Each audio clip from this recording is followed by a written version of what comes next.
คือหางดอนนั่งร้อยพี่น้องหางดอนนั่งร้อยที่อยู่เมืองมุนแล้วก็หมู่แขวงจำปาสักเนาะพี่น้องเนาะตอนนี้เขากำลังขามบักสิไปฟังทาโพเพื่อจะเดินทางไปนครปากเซแล้วก็จะเดินทางไปนครหลวงเวียงจันทร์ต่อเมืองนั้นก็หาดโลนนั่งร้อยฟังนั่นก็คือฟังทาโพเนาะฟังเมืองนี่ก็คือฟังเมืองมุนละประมูพี่น้องฟังเมืองมุนละประมูเด้อเขากำลังขี่รถเนาะสิมาจากไหนเนาะนั่งอยู่เทิงรถอยู่เทิงบั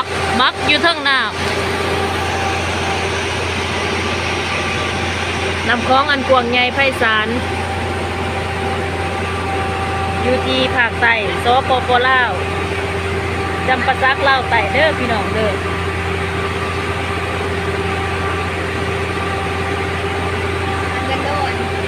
หาดบันดอนที่สวยงามดอนนั่งร้อยที่ขึ้นกับเมืองมุนละประโมก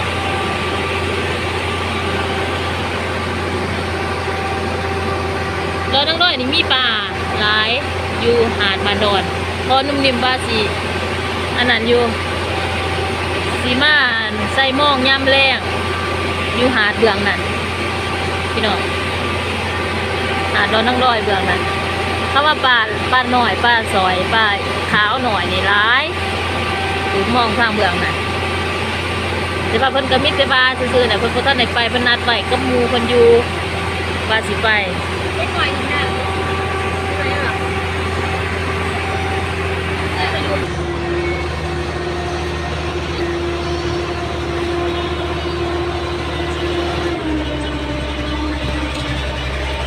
โอ้เล็กหน่อยดินน้ำอยู่หางบัก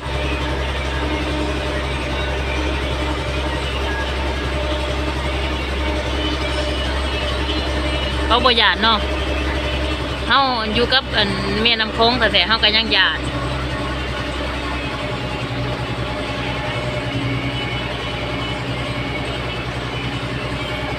กำลังเขาฟังทาโพพี่น้อง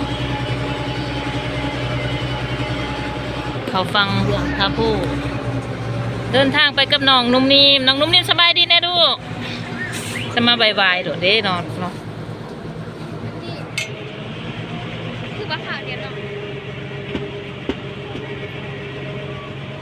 ประมาณ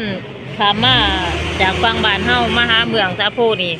ประมาณ10 นาทีใส่เวลาขามตั้งแต่บักออกมหานาที4,000 ดอน